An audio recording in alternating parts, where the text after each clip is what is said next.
All right, you guys, we're gonna do a two-legged bridge or hip thrust with a crunch. So we're gonna add these two moves together. So you're gonna get down on the floor. Make sure you can see me, that I'm in frame still. And then following our normal core moves, let's move that out of the way, our normal core cueing.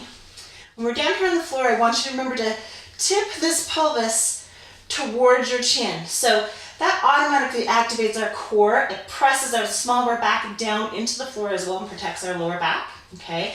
You're gonna have your legs at a comfortable length. I mean, we don't want them clear up near your butt. Comfortable width away from your bum. And the hip thrust, we are going to push through the heels.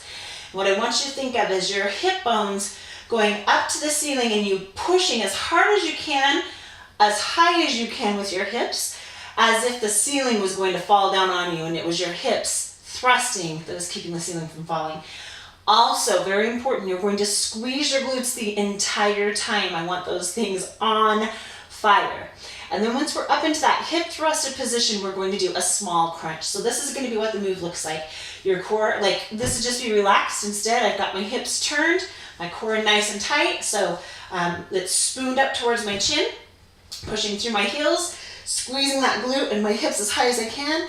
I then do a little crunch and I come back down.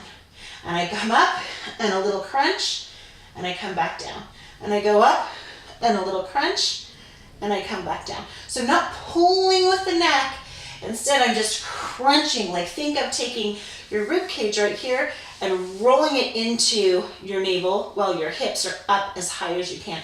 So I'm thinking of turning my rib cage from being, pointing up with my ribs to pointing towards my navel.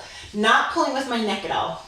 So again, pushing through, core nice and tight, and my hips are rounded so that my small of my back is pushed into the floor. I'm going to thrust up and crunch and back down. Thrust up and crunch and back down. There you go. That is your hip thrusted plus a crunch. Hip thrusters plus